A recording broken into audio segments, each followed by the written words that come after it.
Next one ANRF తొలి సమావేశం, first meeting of ANRF. చాలా ఇంపార్టెంట్ ఇది.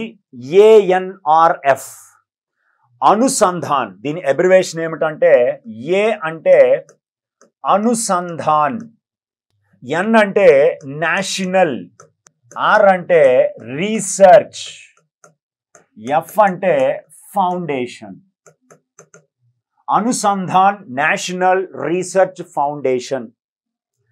ఈ ANRF అనే తొలి సమావేశము ప్రధానమంత్రి నరేంద్ర మోదీ అధ్యక్షతన ఢిల్లీలో నిర్వహించబడడం జరిగింది. సెప్టెంబర్ 10, 2024న న్యూఢిల్లీలో దీని తొలి సమావేశము నిర్వహించబడింది. ఈ సమావేశంలో భాగంగా గ్లోబల్ సమస్యలకి లోకల్ సొల్యూషన్స్ ని కనుగొనండి అని భారతదేశ శాస్త్రవేత్తలకి మోదీ పిలుపునివ్వడం జరిగింది. To find the local solutions for the global problems. దాంట్లో భాగంగా కీ ఇనిషియేటివ్స్ ని లాంచ్ చేయడం జరిగింది. అందులో ఒకటవది పెయిర్. పెయిర్ అంటే partnerships for accelerated innovation and research. University స్థాయి నుంచి కింది స్థాయి సంస్థల వరకు ఒకదానితో ఒకటి పెయిర్ చేసుకోవాలి అని ఉద్దేశం. అంటే పార్ట్నర్షిప్గా ఉండాలి రీసెర్చెస్ కోసం. అలాగే రెండవది మహా అనేటువంటి ఇంకొక ఇనిషియేటివ్ని లాంచ్ చేశారు. Mission for advancement in high impact areas, MAHA అంటారు. అలాగే ACE initiative, ANRF centre of excellence అనే వాటిని ఈ మొదటి సమావేశంలో ప్రారంభించడం జరిగింది.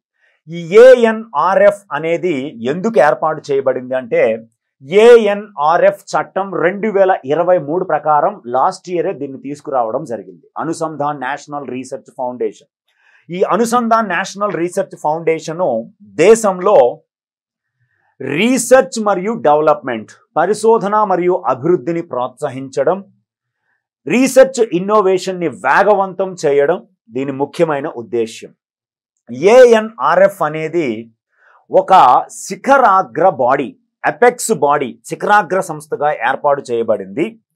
దేశంలో సైంటిఫిక్ రీసెర్చ్కి NEP నేషనల్ ఎడ్యుకేషనల్ పాలసీ 2020 ప్రకారము national educational policy Kasturi Rangan, ISRO మాజీ చైర్మన్ కస్తూరి రంగన్ నేతృత్వంలో చైర్మన్గా రూపొందించబడిన నేషనల్ ఎడ్యుకేషనల్ పాలసీ 2020లో భాగంగా దేశంలో సైంటిఫిక్ రీసెర్చెస్ని, శాస్త్రీయ పరిశోధనల్ని ప్రోత్సహించడానికి ఒక అపెక్స్ బాడీ ఉండాలి అన్న సూచనల మేరకు ఈ ANRFని ఏర్పాటు చేయడం జరిగింది.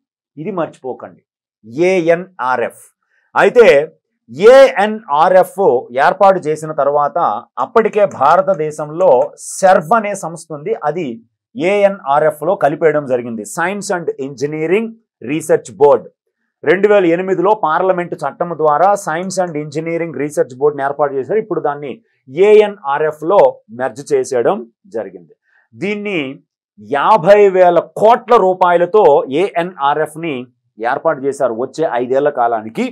అందులో 14,000 కోట్లని కేంద్ర ప్రభుత్వం ఇస్తుంది. మిగతా 36,000 కోట్లని ప్రైవేట్ సంస్థల నుంచి, దాతృత్వ సంస్థల నుంచి సేకరించాలనేది లక్ష్యం.